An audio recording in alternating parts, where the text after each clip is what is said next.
Hello friends, welcome back to my channel. ನಾವಿವತ್ತು ಪ್ರಥಮ BAನ ಸಮಾಜಶಾಸ್ತ್ರ ಪಠ್ಯಪುಸ್ತಕದಲ್ಲಿ ಬರುವಂತಹ ಮುಖ್ಯ ಪ್ರಶ್ನೆಗಳು ಯಾವುದೆಲ್ಲ ಬರ್ಬೋದು ಅನ್ನೋದನ್ನು ನೋಡೋಣ. ಇದು ಸಮಾಜಶಾಸ್ತ್ರ ಪ್ರಥಮ BAನಲ್ಲಿ ನಿಮಗೆ ಈ ಪಠ್ಯಪುಸ್ತಕಕ್ಕೆ ಸಂಬಂಧಪಟ್ಟಂತೆ ಒಟ್ಟು 4 ಬ್ಲಾಕ್ಗಳನ್ನು ಕೊಡಲಾಗಿದೆ. 4 ಬ್ಲಾಕ್ಗಳಿಂದ 24 ಘಟಕಗಳನ್ನು ಇಟ್ಟಿದ್ದಾರೆ. ಇದರಲ್ಲಿ ಎಲ್ಲದನ್ನು ನಾವು ಓದಲೇಬೇಕು. ಯಾಕಂತಂದರೆ ಎಲ್ಲ ಬ್ಲಾಕಿಂದನೂ ಕೂಡ ನಮಗೆ ಪ್ರಶ್ನೆಗಳನ್ನು ತೆಗಿತಾರೆ. ಆ ಉದ್ದೇಶದಿಂದ ನಾವು ಪ್ರತಿಯೊಂದು ಬ್ಲಾಕ್ಗಳನ್ನು ನೋಡಲೇಬೇಕಾಗತ್ತೆ. ಅದರಲ್ಲಿ ಮೊದಲನೆಯ ಬ್ಲಾಕ್ನಲ್ಲಿ ಬರುವಂತಹ ಘಟಕ 1 ತುಂಬ ಮುಖ್ಯವಾಗಿರುತ್ತೆ. ಈ ಘಟಕದಿಂದ ನಮಗೆ 5 ಮತ್ತು 10, 15 ಅಂಕಕ್ಕೆ ಪ್ರಶ್ನೆಗಳು ಕೇಳುವಂತಹ ಸಾಧ್ಯತೆ ಇರುತ್ತೆ. ಸಮಾಜಶಾಸ್ತ್ರದ ಪರಿಚಯವನ್ನು ಹೊರತುಪಡಿಸಿ ಸಮಾಜಶಾಸ್ತ್ರ ಎಂದರೇನು, ಸಮಾಜಶಾಸ್ತ್ರದ ವ್ಯಾಖ್ಯೆ, ಸಮಾಜಶಾಸ್ತ್ರದ ವ್ಯಾಪ್ತಿ ಮತ್ತು ಸಮಾಜಶಾಸ್ತ್ರದ ಪ್ರಾಮುಖ್ಯತೆ, ಇದಿಷ್ಟರಲ್ಲಿ ಯಾವುದಾದ್ರೂ ಪ್ರಶ್ನೆಗಳನ್ನು ಕೇಳ್ತಾರೆ.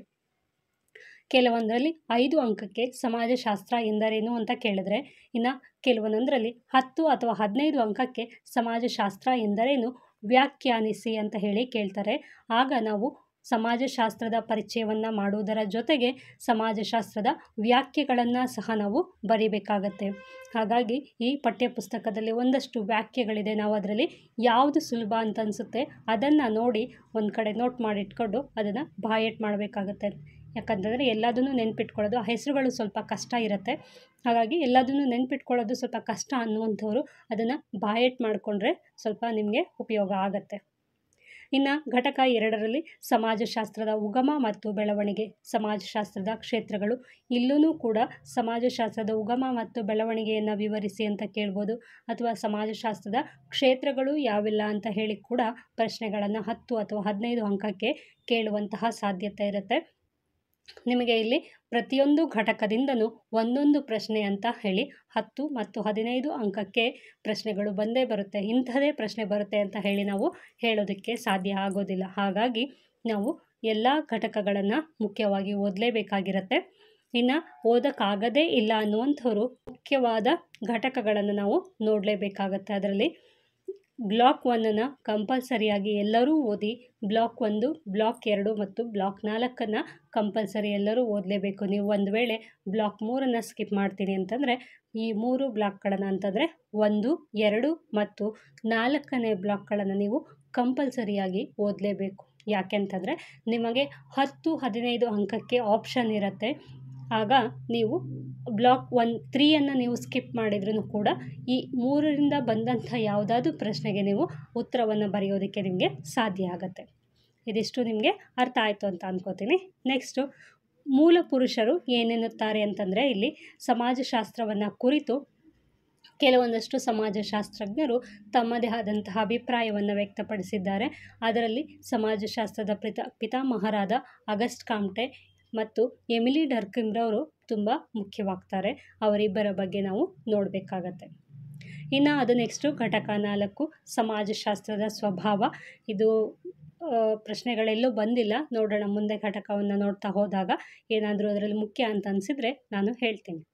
ಇನ್ನು ಘಟಕ 5 ಸಮಾಜಶಾಸ್ತ್ರ ಮತ್ತು ಇತರೆ ಸಾಮಾಜಿಕ ವಿಜ್ಞಾನಗಳ ನಡುವಿನ ಸಂಬಂಧ. ಇದರಿಂದನೂ ಕೂಡ ನಮಗೆ 5 ಅಥವಾ 10 ಅಂಕಕ್ಕೆ ಪ್ರಶ್ನೆಗಳು ಬಂದೇ ಬರುತ್ತೆ. ಹಾಗಾಗಿ ನಾವು ಇದನ್ನು ಕೂಡ ನೋಡಲೇಬೇಕಾಗತ್ತೆ. ಇನ್ನು ನೆಕ್ಸ್ಟ್ ಘಟಕ 6ರಲ್ಲಿ ಬರುವಂತಹ ಸಮಾಜಶಾಸ್ತ್ರೀಯ ದೃಷ್ಟಿಕೋನ. ಇದನ್ನು ಬೇಕಾದರೆ ನೀವು ಬಿಡಬಹುದು ಅಥವಾ ನಿಮಗೆ ಸಾಧ್ಯ ಆದರೆ ಓದ್ಬೋದು. ಮುಂದೆ ಅದರಲ್ಲಿ ಮುಖ್ಯ ಅಂತ ಅನಿಸಿದರೆ ನಾನು ಹೇಳ್ತೀನಿ. ಇನ್ನು ಬ್ಲಾಕ್ 2ರಲ್ಲಿ ನೋಡೋದಾದರೆ ಸಮಾಜಶಾಸ್ತ್ರದಲ್ಲಿನ ಮೂಲಭೂತ ಪರಿಕಲ್ಪನೆಗಳನ್ನು ವಿವರಿಸಿ ಅಂತ ಹೇಳಿ 10 ಅಥವಾ 15 ಅಂಕಗಳಿಗೆ ಪ್ರಶ್ನೆಗಳನ್ನು ಕೇಳುವಂತಹ ಸಾಧ್ಯತೆ ಇರುತ್ತೆ. ಹಾಗಾಗಿ ಇದನ್ನು ಓದಲೇಬೇಕಾಗತ್ತೆ. ಇನ್ನು ಘಟಕ 8 ಸಾಮಾಜಿಕ ರಚನೆ ಮತ್ತು ಕಾರ್ಯ. ಇದನ್ನು ಕೂಡ ನಾವು ಓದಲೇಬೇಕು. ಇನ್ನು ಸಾಮಾಜಿಕ ಗುಂಪುಗಳು, ಆಧಾರ ಗುಂಪುಗಳು, ಅದೇ 2ರಲ್ಲಿ ಮುಖ್ಯ ಅಂತ ಏನಾದರೂ ಅನಿಸಿದರೆ ನಾನು ನೆಕ್ಸ್ಟು ಹೇಳ್ತೀನಿ. ಇನ್ನು ಅಂತಸ್ತು ಮತ್ತು ಪಾತ್ರ, ಇದರಲ್ಲೂ ಕೂಡ ಅಂತಸ್ತು ಎಂದರೇನು ಅಂತ ಹೇಳಿ 5 ಅಂಕಗಳಿಗೆ ಪ್ರಶ್ನೆಗಳನ್ನು ಕೇಳುವಂತಹ ಸಾಧ್ಯತೆ ಇರುತ್ತೆ. ಅದನ್ನು ಸ್ವಲ್ಪ ಮಟ್ಟಿಗೆ ನೋಡಿಕೊಂಡ್ರೆ ಒಳ್ಳೆಯದಾಗತ್ತೆ. ಇನ್ನು ಘಟಕ 12 ಸಾಮಾಜಿಕ ಪ್ರಕ್ರಿಯೆಗಳು, ಇದರಿಂದ ಕೇಳುವಂತಹ ಸಾಧ್ಯತೆಗಳು ಇರುತ್ತೆ. ಇನ್ನು ಬ್ಲಾಕ್ 3 ಸಂಸ್ಕೃತಿ ಎಂದರೇನು, ಇದು ಕಂಪಲ್ಸರಿ ಪ್ರಶ್ನೆ ಬಂದೇ ಬರುತ್ತೆ. ಇದು ಈ ಘಟಕದಿಂದ ನಮಗೆ ಯಾವುದಾದ್ರೂ ಒಂದು ಪ್ರಶ್ನೆ ಕೇಳಿರ್ತಾರೆ. ಹಾಗಾಗಿ ಸಂಸ್ಕೃತಿಯ ಸಂಬಂಧಿತ ಪರಿಕಲ್ಪನೆಗಳು, ಸಂಸ್ಕೃತಿಯ ಗುಣಲಕ್ಷಣಗಳು, ಇದಿಷ್ಟನ್ನು ನಾವು ಸ್ವಲ್ಪ ಮಟ್ಟಿಗಾದರೂ ತಿಳ್ಕೊಂಡಿರಬೇಕಾಗತ್ತೆ. ಇನ್ನು ಸಾಮಾಜೀಕರಣ ಎಂದರೇನು ಅಂತ ಕೂಡ 5 ಅಂಕಕ್ಕೆ ಪ್ರಶ್ನೆಗಳನ್ನು ಕೇಳುವಂತಹ ಸಾಧ್ಯತೆ ಇದೆ. ಅದು ಅಲ್ಲದೆ ಸಾಮಾಜೀಕರಣದ ನಿಯೋಗಿಗಳು ಅಂತ ಹೇಳಿ 10 ಅಂಕಕ್ಕೆ ಪ್ರಶ್ನೆಗಳನ್ನು ಕೇಳುವಂತಹ ಸಾಧ್ಯತೆ ಇರುತ್ತೆ. ಸಾಮಾಜೀಕರಣದ ಸಿದ್ಧಾಂತಗಳನ್ನು ಕೂಡ ನೋಡ್ಕೋಬೇಕಾಗತ್ತೆ. ಇನ್ನು ಬ್ಲಾಕ್ 4ರಲ್ಲಿ ಬಂದರೆ ಆನುವಂಶಿಕತೆ ಮತ್ತು ಪರಿಸರ, ಇದೆರಡರ ನಡುವಿನ ವ್ಯತ್ಯಾಸ, ಅಥವಾ ಆನುವಂಶಿಕತೆ ಅಂದರೆ ಏನು ಅಂತ ಕೇಳ್ಬೋದು, ಅಥವಾ ಪರಿಸರ ಎಂದರೇನು ಅಂತ ಕೇಳ್ಬೋದು. ಹಾಗಾಗಿ 5 ಅಂಕಕ್ಕೆ ಇದರಿಂದ ಪ್ರಶ್ನೆಗಳು ಬರುತ್ತದೆ. ಇನ್ನು ಅಪವರ್ತನೆ, ಅನುವರ್ತನೆ, ಸಾಮಾಜಿಕ ನಿಯಂತ್ರಣ ಪ್ರಶ್ನೆಗಳನ್ನು ಕೇಳುವಂತಹ ಸಾಧ್ಯತೆ ಇದೆ. ಸಾಮಾಜಿಕ ಸ್ತರವಿನ್ಯಾಸವನ್ನು ಕುರಿತು ಕೂಡ ಪ್ರಶ್ನೆಗಳು ಬರುವಂತಹ ಸಾಧ್ಯತೆ ಇದೆ. ಸ್ತರವಿನ್ಯಾಸದ ಸಿದ್ಧಾಂತಗಳು ಕೂಡ ಕೇಳಬಹುದಾಗಿದೆ. ಇನ್ನು ಸಾಮಾಜಿಕ ಬದಲಾವಣೆ, ವಿಕಾಸ ಹಾಗೂ ಪ್ರಗತಿಗಳ ಪರಿಕಲ್ಪನೆಗಳು, ಇನ್ನು ಸಾಮಾಜಿಕ ಬದಲಾವಣೆಯ ಅಂಶಗಳಾವು, ಇದನ್ನು ಕೂಡ ಸ್ವಲ್ಪ ಮಟ್ಟಿಗೆ ನೋಡಿಕೊಂಡ್ರೆ ಒಳ್ಳೆಯದಾಗತ್ತೆ. ಇದರಲ್ಲಿ ಇಂತಹದೇ ಪ್ರಶ್ನೆ ಬರುತ್ತೆ ಅಂತ ನಾವು ಖಂಡಿತವಾಗಿ ಹೇಳೋದಕ್ಕಾಗಲ್ಲ. ಹಳೆ ಪ್ರಶ್ನೆ ಪತ್ರಿಕೆಗಳಿದ್ದರೆ ಅದರಲ್ಲಿ ನೀವು ನೋಡಿದರೆ ನಿಮಗೆ ಒಂದ್ಸತಿ ಗೊತ್ತಾಗಿರುತ್ತೆ. ಎಲ್ಲ ಘಟಕದಿಂದನೂ ಕೂಡ ನಮಗೆ ಪ್ರಶ್ನೆಗಳು ಬಂದಿರುತ್ತೆ. ಮೊದಲನೆಯ ಘಟಕ ಸಮಾಜಶಾಸ್ತ್ರದ ಪರಿಚಯ, ವ್ಯಾಖ್ಯೆ, ವ್ಯಾಪ್ತಿ, ವಸ್ತು, ವಿಷಯ ಮತ್ತು ಪ್ರಾಮುಖ್ಯತೆ.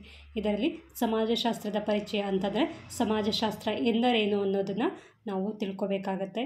ವ್ಯಾಖ್ಯೆಯನ್ನು ಕಲ್ತ್ಕೋಬೇಕಾಗತ್ತೆ, ವ್ಯಾಪ್ತಿಯನ್ನು ಕೂಡ ತಿಳ್ಕೊಬೇಕಾಗತ್ತೆ, ಅದರ ಜೊತೆಗೆ ಪ್ರಾಮುಖ್ಯತೆಯನ್ನು ಕೂಡ ನೋಡಬೇಕಾಗತ್ತೆ. ಇಲ್ಲಿ ಯಾವುದನ್ನು ಕೂಡ ಕೇಳ್ಬೋದಾಗಿರುತ್ತೆ. ಹಾಗಾಗಿ ನಾವು ತಿಳ್ಕೊಂಡಿದ್ರೆ ನಮಗೆ ಒಳ್ಳೆಯದು. ಮೊದಲಿಗೆ ನಾವು ಸಮಾಜಶಾಸ್ತ್ರ ಎಂದರೇನು ಅನ್ನೋದನ್ನು ನೋಡ್ಕೊಳ್ಬೇಕಾಗತ್ತೆ. ಸಮಾಜಶಾಸ್ತ್ರ ಎಂದರೇನು ಅಂತಂದರೆ, ಸಮಾಜಶಾಸ್ತ್ರ ಎಂದರೆ ನಮ್ಮ ಸುತ್ತಮುತ್ತಲಿನ ಪರಿಸರವನ್ನು ಅಧ್ಯಯನ ಮಾಡುವುದೇ ಸಮಾಜಶಾಸ್ತ್ರ. ನಮ್ಮ ಸುತ್ತಮುತ್ತ ಏನು ಜನರು ಇದ್ದಾರೆ, ಅಥವಾ ನಮ್ಮ ಸುತ್ತಮುತ್ತ ಯಾವ ರೀತಿಯ ಒಂದು ವಾತಾವರಣ ಇದೆ, ನಾವು ಅದಕ್ಕೆ ಯಾವ ರೀತಿ ಅವರಿಗೆ ಪ್ರತಿಕ್ರಿಯೆಯನ್ನು ನೀಡ್ತೀವಿ ಅನ್ನೋದನ್ನು ಅಧ್ಯಯನ ಮಾಡೋದನ್ನು ನಾವು ಸಮಾಜಶಾಸ್ತ್ರ ಅಂತ ಹೇಳಿ ಕರಿತೀವಿ. ಸಮಾಜಶಾಸ್ತ್ರವು ಸಾಮಾಜಿಕ ಜೀವನ, ಸಾಮಾಜಿಕ ಬದಲಾವಣೆ ಮತ್ತು ಮಾನವನ ನಡವಳಿಕೆಯ ಸಾಮಾಜಿಕ ಕಾರಣಗಳು ಮತ್ತು ಪರಿಣಾಮಗಳ ಅಧ್ಯಯನವಾಗಿದೆ. ಸಮಾಜಶಾಸ್ತ್ರ ಅಂತಂದರೆ ಸಾಮಾಜಿಕ ಜೀವನ ಅಂದರೆ ಮನುಷ್ಯನ ಸಾಮಾಜಿಕ ಅಂದರೆ ಸಮಾಜ ಅಂದ್ರೇ ನಮ್ಮ ಸುತ್ತಮುತ್ತ ಇರುವಂತಹ ವಾತಾವರಣ. ಆ ವಾತಾವರಣದ ಜೊತೆ ಮನುಷ್ಯ ಹೇಗೆ ಹೊಂದ್ಕೊಳ್ತಾನೆ, ಅವನಲ್ಲಿ ಯಾವ ರೀತಿಯ ಬದಲಾವಣೆಗಳು ಆಗುತ್ತೆ, ಮತ್ತು ಅವನು ತನ್ನ ಸುತ್ತಮುತ್ತಲಿರುವ ಜನರೊಂದಿಗೆ ಯಾವ ರೀತಿಯ ನಡವಳಿಕೆಯನ್ನು ಇಟ್ಕೊಂಡಿದ್ದಾನೆ ಅನ್ನೋದನ್ನು ಅಧ್ಯಯನ ಮಾಡೋದು ಸಮಾಜಶಾಸ್ತ್ರವಾಗಿದೆ.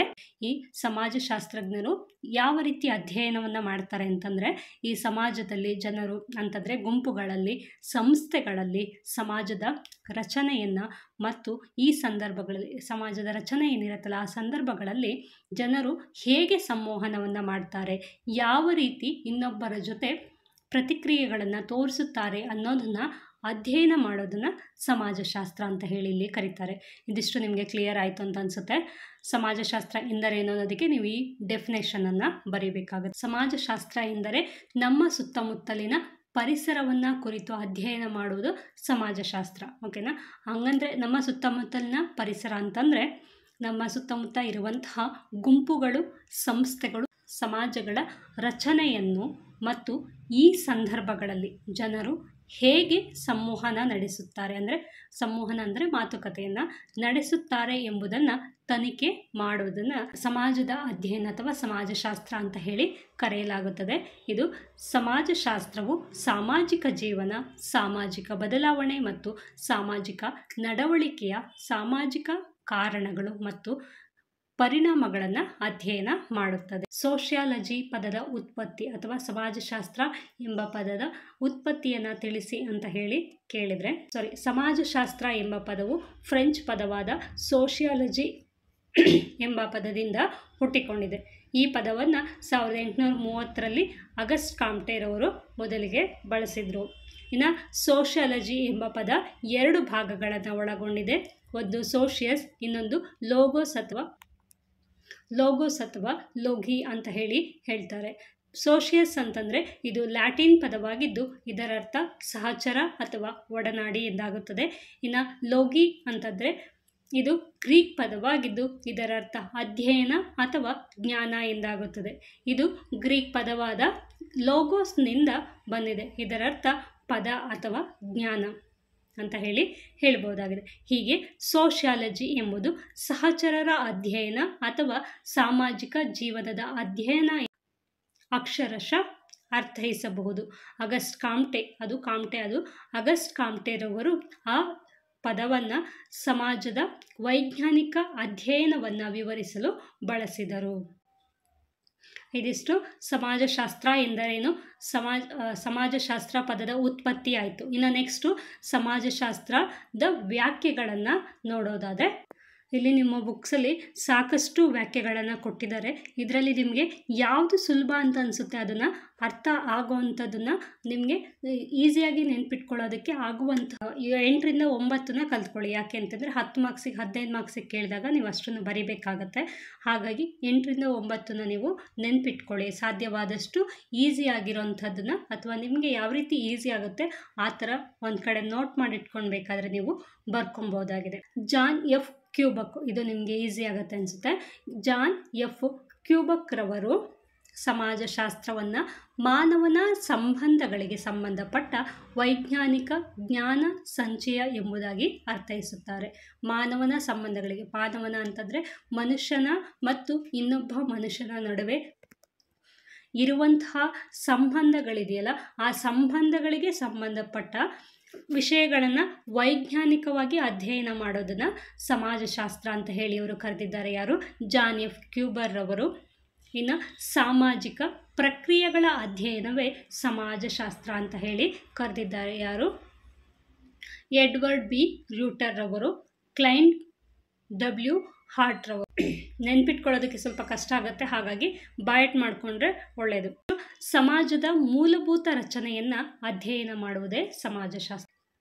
ಇನ್ನು ಸಾಮಾಜಿಕ ಘಟನಾವಳಿಗಳ ವಿಜ್ಞಾನವೇ ಸಮಾಜಶಾಸ್ತ್ರ ಅಂತ ಹೇಳಿದ್ದಾರೆ. ಯಾರು? ಎಡ್ವರ್ಡ್ ಅಲ್ಸ್ವರ್ತ್ ರಾಸ್ ರವರು. ಇನ್ನು ಸಾಮಾಜಿಕ ಜೀವನದ ರಚನೆ ಮತ್ತು ಕಾರ್ಯಗಳ ವಿಜ್ಞಾನವೇ ಸಮಾಜಶಾಸ್ತ್ರ ಅಂತ ಜಾನ್ ಡಬ್ಲ್ಯೂ ಬೆನೆಟ್ ಮತ್ತು ಮೆಲ್ಟಿನ್ ಮಾರ್ವಿನ್ ಟ್ಯುಮಿನ್ ರವರು ಹೇಳಿದ್ದಾರೆ.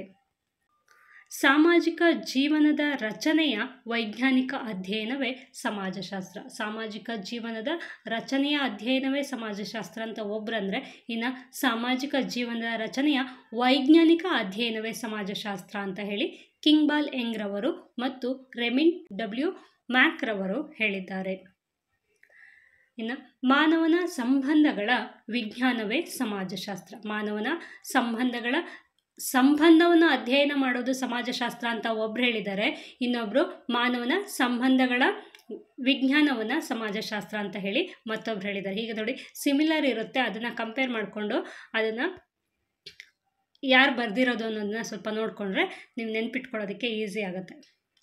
ಇನ್ನು ಸಾಮಾಜಿಕ ಅಂತಃಕ್ರಿಯೆಯ ಅಧ್ಯಯನವು ಸಮಾಜಶಾಸ್ತ್ರಜ್ಞರಿಗೆ ಪ್ರಧಾನವಾಗಿದೆ. ಇದನ್ನು ಹೇಳಿದ್ದು ಆಲ್ವಿನ್ ವಾರ್ಡ್ ಗೋಲ್ಡನ್ ರವರು. ಕ್ರಿಯೆಯು ವ್ಯವಸ್ಥೆಗಳು ಮತ್ತು ಅವುಗಳ ಪಾರಸ್ಪರಿಕ ಸಂಬಂಧಗಳನ್ನು ಅಧ್ಯಯನ ಮಾಡುವುದೇ ಸಮಾಜಶಾಸ್ತ್ರ. ಅಲೆಕ್ಸ್ ಇಂಕೆಲ್ಸ್ ರವರು. ಸಮೂಹಗಳಲ್ಲಿನ ಮಾನವರ ನಡವಳಿಕೆಗಳನ್ನು ಅಭ್ಯಸಿಸುವುದೇ ಸಮಾಜಶಾಸ್ತ್ರ. ಇದನ್ನು ಕೂಡ ನೆನ್ಪಿಟ್ಕೋಬೋದು. ಸಮೂಹಗಳಲ್ಲಿನ ಮಾನವನ ನಡವಳಿಕೆಗಳನ್ನು ಅಭ್ಯಸಿಸುವುದೇ ಸಮಾಜಶಾಸ್ತ್ರ. ಇದನ್ನು ಹೇಳಿದ್ಯಾರು? ಕಿಂಗ್ಬಾಲ್ ಎಂಗ್.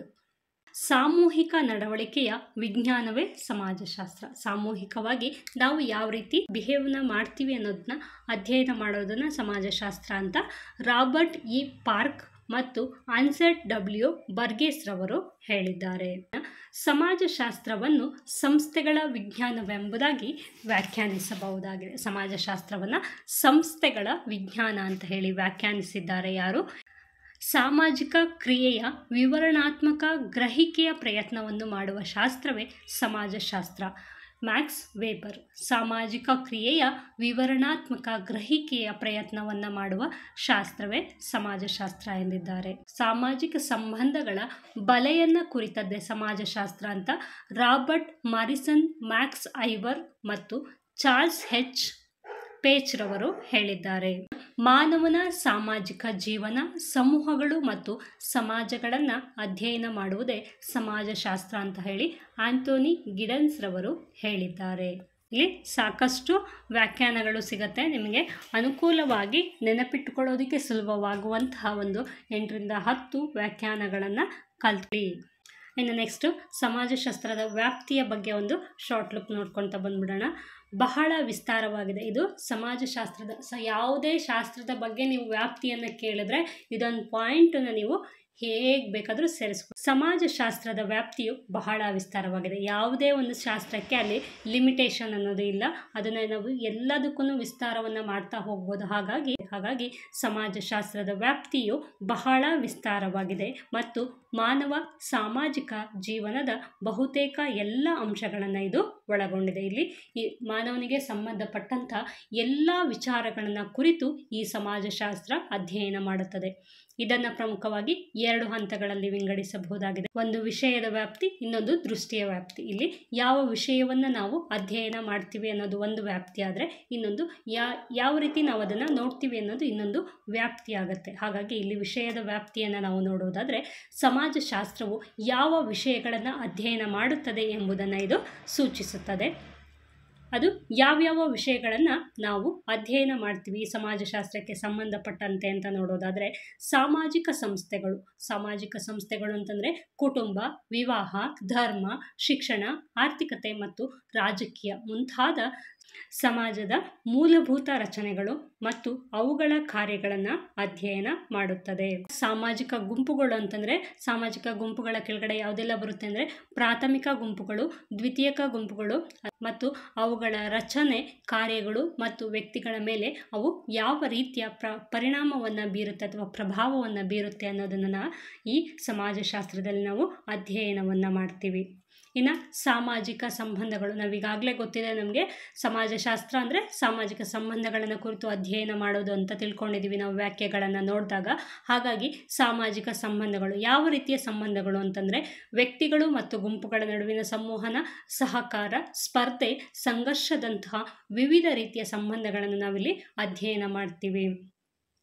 ವ್ಯಕ್ತಿಗಳು ಮತ್ತು ವ್ಯಕ್ತಿಗಳ ನಡುವೆ ಇರುವಂತಹ ಸಂಬಂಧ, ಗುಂಪುಗಳು ಮತ್ತು ಗುಂಪುಗಳ ನಡುವೆ ಇರುವಂತಹ ಸಂಬಂಧ, ಅವರ ಸಂವಹನ, ಮಾತುಕತೆಗಳು ಮತ್ತು ಸಹಕಾರ, ಯಾವ ರೀತಿ ಒಬ್ಬರಿಗೆ ಒಬ್ಬರು ಸಹಾಯವನ್ನು ಮಾಡ್ತಾರೆ, ಆ ಸಹಕಾರವನ್ನು ಮತ್ತು ಒಬ್ಬರಿಂದ ಒಬ್ಬರಿಗೆ ಯಾವ ರೀತಿ ಸ್ಪರ್ಧೆಗಳು ಏರ್ಪಡುತ್ತವೆ, ಸಂಘರ್ಷಗಳು ಯಾವ ರೀತಿ ಏರ್ಪಡುತ್ತದೆ, ಅದಕ್ಕೆ ಕಾರಣಗಳೇನು ಅನ್ನುವಂಥ ಇಂತಹ ಸಂಬಂಧಪಟ್ಟಂಥ ವಿಚಾರಗಳನ್ನು ಅಧ್ಯಯನ ಮಾಡುತ್ತೆ ಯಾವುದು ಸಮಾಜಶಾಸ್ತ್ರ. ಇನ್ನು ಸಾಮಾಜಿಕ ಸಂವಹನಗಳು, ಜನರು ಪರಸ್ಪರ ಹೇಗೆ ಸಂವಹನ ನಡೆಸುತ್ತಾರೆ, ಸಂವಹನದ ಮಾಧ್ಯಮಗಳು ಯಾವುದು ಅಥವಾ ಭಾಷೆಗಳು, ಸಂಕೇತಗಳು ಮತ್ತು ಅದರ ಅರ್ಥಗಳನ್ನು ವಿಶ್ಲೇಷಿಸುತ್ತದೆ. ಇನ್ನು ಸಾಮಾಜಿಕ ಸ್ತರಗಳು, ಸಮಾಜದಲ್ಲಿನ ಶ್ರೇಣಿ ವ್ಯವಸ್ಥೆಗಳು, ಅಸಮಾನತೆ, ಸಾಮಾಜಿಕ ವರ್ಗ, ಜಾತಿ, ಲಿಂಗ ಮತ್ತು ಜನಾಂಗದ ಆಧಾರದ ಮೇಲೆ ಉಂಟಾಗುವ ವಿಭಜನೆಯನ್ನು ಇದು ಅಧ್ಯಯನವನ್ನು ಮಾಡುತ್ತದೆ. ಸಾಮಾಜಿಕ ಬದಲಾವಣೆಯಲ್ಲಿ ಏನನ್ನೆಲ್ಲ ಅಧ್ಯಯನ ಮಾಡುತ್ತೆ ಅಂತ ನೋಡೋದಾದರೆ ಕಾಲಾನಂತರದಲ್ಲಿ ಸಮಾಜದಲ್ಲಿ ಸಂಭವಿಸುವ ಬದಲಾವಣೆಗಳ ಸ್ವರೂಪ, ಕಾರಣಗಳು ಮತ್ತು ಪರಿಣಾಮಗಳು. ನಾವು ಒಂದು ಕಾಲದಿಂದ ಮತ್ತೊಂದು ಕಾಲಕ್ಕೆ ಹೋಗ್ತಾ ಇದ್ದಂತೆ ನಮ್ಮ ಜನರೇಷನ್ನಲ್ಲಿ ಯಾವ ರೀತಿ ಬದಲಾವಣೆಗಳಾಗುತ್ತೆ ಅನ್ನೋದನ್ನ ಈ ಸಾಮಾಜಿಕ ಬದಲಾವಣೆ ಅಧ್ಯಯನವನ್ನು ಮಾಡುತ್ತದೆ. ಇನ್ನು ಸಾಮಾಜಿಕ ಸಮಸ್ಯೆಗಳು ಅಂತಂದರೆ ಅಪರಾಧ, ಬಡತನ, ನಿರುದ್ಯೋಗ, ತಾರತಮ್ಯ, ಮಾಲಿನ್ಯ ಮುಂತಾದ ಸಮಾಜ ಏನೇನು ಸಮಸ್ಯೆಗಳನ್ನು ಎದುರಿಸ್ತಾ ಇದೆ ಅಂತಹ ಸಮಸ್ಯೆಗಳನ್ನು ಕುರಿತು ವೈಜ್ಞಾನಿಕವಾಗಿ ಅಧ್ಯಯನ ಮಾಡುತ್ತದೆ ಮತ್ತು ಅವುಗಳನ್ನು ಪರಿಹರಿಸೋದಕ್ಕೆ ಸಹಾಯ ಮಾಡುವಂತಹ ಮಾರ್ಗಗಳನ್ನು ಕೂಡ ಈ ಸಮಾಜಶಾಸ್ತ್ರ ಅನ್ವೇಷಣೆಯನ್ನು ಮಾಡುತ್ತದೆ.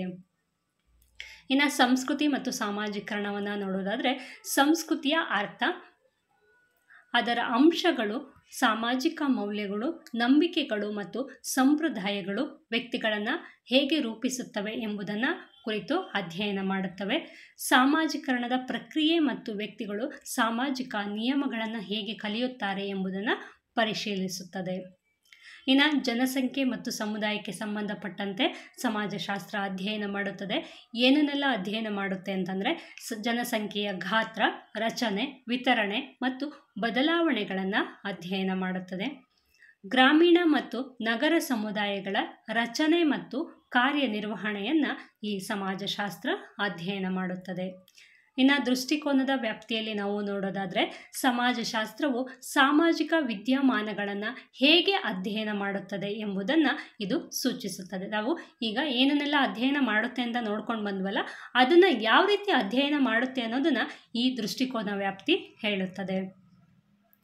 ಸಮಾಜಶಾಸ್ತ್ರಜ್ಞರು ವಿವಿಧ ಸೈದ್ಧಾಂತಿಕ ದೃಷ್ಟಿಕೋನಗಳನ್ನು ಬಳಸಿಕೊಂಡು ಸಾಮಾಜಿಕ ಜಗತ್ತನ್ನು ಅರ್ಥ ಮಾಡಿಕೊಳ್ಳಲು ಪ್ರಯತ್ನಿಸುತ್ತಾರೆ. ಕೆಲವು ಪ್ರಮುಖ ದೃಷ್ಟಿಕೋನಗಳು ಯಾವುದೆಲ್ಲ ಅಂತ ನಾವು ನೋಡೋದಾದರೆ ಕ್ರಿಯಾತ್ಮಕವಾದ ಸಮಾಜವನ್ನು ಪರಸ್ಪರ ಸಂಬಂಧ ಹೊಂದಿರುವ ಭಾಗಗಳ ಒಂದು ವ್ಯವಸ್ಥೆಯಾಗಿ ನೋಡುತ್ತದೆ. ಈ ಕ್ರಿಯಾತ್ಮಕವಾದ ಏನು ಮಾಡುತ್ತದೆ, ಸಮಾಜವನ್ನು ಪರಸ್ಪರ ಸಂಬಂಧ ಹೊಂದಿರುವಂತಹ ಭಾಗಗಳ ಒಂದು ವ್ಯವಸ್ಥೆಯಾಗಿ ಅದನ್ನು ನೋಡುತ್ತದೆ. ಮತ್ತು ಪ್ರತಿಯೊಂದು ಭಾಗವು ಇಡೀ ವ್ಯವಸ್ಥೆಯ ಸ್ಥಿರತೆಗೆ ಕೊಡುಗೆಯನ್ನು ನೀಡುತ್ತದೆ ಎಂದು ವಾದವನ್ನು ಮಾಡುತ್ತದೆ. ಸಂಘರ್ಷ ಸಿದ್ಧಾಂತ ಸಮಾಜದಲ್ಲಿನ ಅಧಿಕಾರ ಮತ್ತು ಸಂಪನ್ಮೂಲಗಳಿಗಾಗಿ ನಡೆಯುವ ಸ್ಪರ್ಧೆ ಮತ್ತು ಸಂಘರ್ಷವನ್ನು ಇದು ಕೇಂದ್ರೀಕರಿಸುತ್ತದೆ. ಸಾಮಾಜಿಕ ಅಸಮಾನತೆ ಮತ್ತು ಬದಲಾವಣೆಯನ್ನು ಅರ್ಥ ಮಾಡಿಕೊಳ್ಳಲು ಈ ದೃಷ್ಟಿಕೋನವು ಸಹಾಯವನ್ನು ಮಾಡುತ್ತದೆ. ಇನ್ನು ಸಾಂಕೇತಿಕ ಸಂವಹನ ವ್ಯಕ್ತಿಗಳ ನಡುವಿನ ದೈನಂದಿನ ಸಂವಹನ ಮತ್ತು ಅವರು ಬಳಸುವ ಚಿಹ್ನೆಗಳು ಮತ್ತು ಅರ್ಥಗಳ ಮೇಲೆ ಗಮನ ಹರಿಸುತ್ತದೆ. ಸಾಮಾಜಿಕ ವಾಸ್ತವತೆಯನ್ನು ವ್ಯಕ್ತಿಗಳು ಹೇಗೆ ನಿರ್ಮಿಸುತ್ತಾರೆ ಎಂಬುದನ್ನು ಇದು ವಿವರಿಸುತ್ತದೆ. ಒಟ್ಟಾರೆಯಾಗಿ ನಾವು ನೋಡುವುದಾದರೆ ಸಮಾಜಶಾಸ್ತ್ರವು ಮಾನವನ ಸಾಮಾಜಿಕ ಜೀವನದ ಪ್ರತಿಯೊಂದು ಅಂಶವನ್ನು ವೈಜ್ಞಾನಿಕವಾಗಿ ಅಧ್ಯಯನವನ್ನು ಮಾಡುವ ಒಂದು ವಿಶಾಲವಾದ ಮತ್ತು ಬಹುಮುಖ ಕ್ಷೇತ್ರವಾಗಿದೆ. ಇದು ವ್ಯಕ್ತಿಗಳು, ಗುಂಪುಗಳು ಮತ್ತು ಇಡೀ ಸಮಾಜದ ರಚನೆ, ಕಾರ್ಯನಿರ್ವಹಣೆ ಮತ್ತು ಬದಲಾವಣೆಯನ್ನು ಅರ್ಥ ಮಾಡಿಕೊಳ್ಳಲು ಪ್ರಯತ್ನಿಸುತ್ತದೆ. ಇನ್ನು ನೆಕ್ಸ್ಟ್ ನಾವು ನೋಡೋದಾದರೆ ಸಮಾಜಶಾಸ್ತ್ರ ಅಧ್ಯಯನದ ಪ್ರಾಮುಖ್ಯತೆ. ನಾವು ಸಮಾಜಶಾಸ್ತ್ರವನ್ನು ಯಾವ ಉದ್ದೇಶದಿಂದ ಅಧ್ಯಯನ ಮಾಡಬೇಕು ಅಥವಾ ನಾವು ಸಮಾಜಶಾಸ್ತ್ರವನ್ನು ಅಧ್ಯಯನ ಮಾಡೋದ್ರಿಂದ ಏನು ಉಪಯೋಗ ಇದೆ ಅನ್ನೋದನ್ನು ನೋಡೋದಾದರೆ ಸಾಮಾಜಿಕ ಪ್ರಪಂಚದ ತಿಳುವಳಿಕೆ ನಮ್ಮನ್ನು ನಾವು ಅರ್ಥ ಮಾಡಿಕೊಳ್ಳಲು ಸಹಾಯವನ್ನು ಮಾಡುತ್ತದೆ. ಸಮಾಜಶಾಸ್ತ್ರವು ನಾವು ಹೇಗೆ ಸಾಮಾಜಿಕ ಜೀವಿಗಳಾಗಿ ರೂಪುಗೊಳ್ಳುತ್ತೇವೆ, ನಮ್ಮ ನಡವಳಿಕೆ ಮತ್ತು ಆಲೋಚನೆಗಳ ಮೇಲೆ ಸಮಾಜದ ಪ್ರಭಾವವೇನು ಎಂಬುದನ್ನು ತಿಳಿಸುತ್ತದೆ.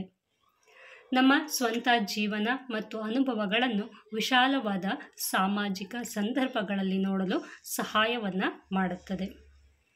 ಒಂದು ನಿರ್ದಿಷ್ಟ ಸ್ಥಳದಲ್ಲಿನ ಸಾಮಾಜಿಕ ರಚನೆಗಳು ಮತ್ತು ಸಂಸ್ಕೃತಿಗಳು ವ್ಯಕ್ತಿಗಳ ಮೇಲೆ ಹೇಗೆ ಪರಿಣಾಮವನ್ನು ಬೀರುತ್ತವೆ ಎಂಬುದನ್ನು ಅರ್ಥ ಮಾಡಿಕೊಳ್ಳಲು ಇದು ಸಹಾಯವನ್ನು ಮಾಡುತ್ತದೆ. ಇತರರನ್ನು ಅರ್ಥ ಮಾಡಿಕೊಳ್ಳಲು ಸಹಾಯವನ್ನು ಮಾಡುತ್ತದೆ. ವಿಭಿನ್ನ ಹಿನ್ನೆಲೆಗಳು, ಸಂಸ್ಕೃತಿಗಳು ಮತ್ತು ಜೀವನ ವಿಧಾನಗಳನ್ನು ಹೊಂದಿರುವ ಜನರ ಬಗ್ಗೆ ಅರಿವನ್ನು ಮೂಡಿಸುತ್ತದೆ. ಇದು ಪರಾನುಭೂತಿ ಮತ್ತು ಸಹನೆಯನ್ನು ಬೆಳೆಸುತ್ತದೆ. ಒಂದು ನಿರ್ದಿಷ್ಟ ಪ್ರದೇಶದಲ್ಲಿ ವಾಸಿಸುವ ವಿವಿಧ ಸಮುದಾಯಗಳ ನಡುವಿನ ಸಂಬಂಧಗಳನ್ನು ಅರ್ಥ ಮಾಡಿಕೊಳ್ಳಲು ಇದು ಸಹಾಯವನ್ನು ಮಾಡುತ್ತದೆ. ಸಾಮಾಜಿಕ ಸಮಸ್ಯೆಗಳನ್ನು ವಿಶ್ಲೇಷಿಸಲು ಸಹಾಯವನ್ನು ಮಾಡುತ್ತದೆ. ಬಡತನ, ತಾರತಮ್ಯ, ಅಪರಾಧ, ಲಿಂಗ ಅಸಮಾನತೆ ಮುಂತಾದ ಸಾಮಾಜಿಕ ಸಮಸ್ಯೆಗಳ ಮೂಲ ಕಾರಣಗಳು ಮತ್ತು ಪರಿಣಾಮಗಳನ್ನು ವೈಜ್ಞಾನಿಕವಾಗಿ ಅಧ್ಯಯನ ಮಾಡಲು ನಮಗೆ ಸಾಧನಗಳನ್ನು ಒದಗಿಸುತ್ತದೆ. ಒಂದು ನಿರ್ದಿಷ್ಟ ಪ್ರದೇಶವು ಎದುರಿಸುತ್ತಿರುವ ನಿರ್ದಿಷ್ಟ ಸಾಮಾಜಿಕ ಸಮಸ್ಯೆಗಳನ್ನು ಗುರುತಿಸಲು ಮತ್ತು ವಿಶ್ಲೇಷಿಸಲು ಇದು ಸಹಾಯವನ್ನು ಮಾಡುತ್ತದೆ. ಸಾಮಾಜಿಕ ಬದಲಾವಣೆಯ ಅರಿವು ಸಮಾಜಗಳು ಹೇಗೆ ಬದಲಾಗುತ್ತವೆ ಮತ್ತು ಆ ಬದಲಾವಣೆಗೆ ಕಾರಣಗಳೇನು ಎಂಬುದನ್ನು ಅರ್ಥ ಮಾಡಿಕೊಳ್ಳಲು ಸಹಾಯವನ್ನು ಮಾಡುತ್ತದೆ. ಇದು ಪ್ರಗತಿ ಮತ್ತು ಸುಧಾರಣೆಗೆ ಶ್ರಮಿಸಲು ನಮ್ಮನ್ನು ಪ್ರೇರೇಪಿಸುತ್ತದೆ.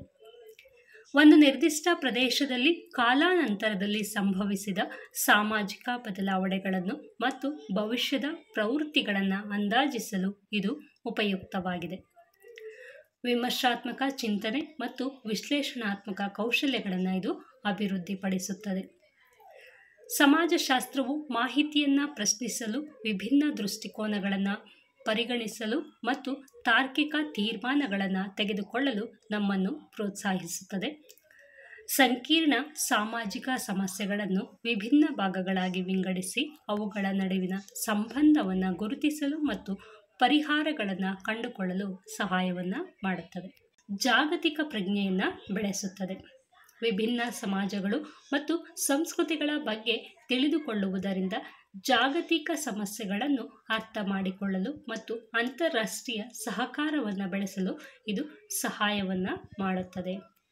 ಸಾರಾಂಶವಾಗಿ ಒಟ್ಟಾರೆಯಾಗಿ ಹೇಳುವುದಾದರೆ, ಸಮಾಜಶಾಸ್ತ್ರದ ಅಧ್ಯಯನವು ಕೇವಲ ಶೈಕ್ಷಣಿಕ ಮೌಲ್ಯವನ್ನು ಮಾತ್ರವಲ್ಲದೆ ವೈಯಕ್ತಿಕ ಬೆಳವಣಿಗೆ, ವೃತ್ತಿಪರ ಯಶಸ್ಸು ಮತ್ತು ಉತ್ತಮ ಸಮಾಜವನ್ನು ನಿರ್ಮಿಸುವಲ್ಲಿ ಪ್ರಮುಖ ಪಾತ್ರವನ್ನು ವಹಿಸುತ್ತದೆ. ಒಂದು ನಿರ್ದಿಷ್ಟ ಪ್ರದೇಶದ ಸಾಮಾಜಿಕ ವಾಸ್ತವತೆಗಳನ್ನು ಅರ್ಥ ಮಾಡಿಕೊಳ್ಳಲು ಮತ್ತು ಅಲ್ಲಿನ ಸಮಸ್ಯೆಗಳನ್ನು ಪರಿಹರಿಸಲು ಸಮಾಜಶಾಸ್ತ್ರದ ಅಧ್ಯಯನ ಅಗತ್ಯವಾಗಿದೆ. ಇದಿಷ್ಟು ಮೊದಲ ಘಟಕದಲ್ಲಿ ಬರುವಂತಹ ಮುಖ್ಯ ಪ್ರಶ್ನೆಗಳು ಮತ್ತು ಅದಕ್ಕೆ ಉತ್ತರವನ್ನು ನಾನಿಲ್ಲಿ ಕೊಟ್ಟಿದ್ದೀನಿ. ಇನ್ನು ಮುಂದಿನ ವಿಡಿಯೋದಲ್ಲಿ ಮುಂದಿನ ಘಟಕವನ್ನು ನೋಡೋಣ.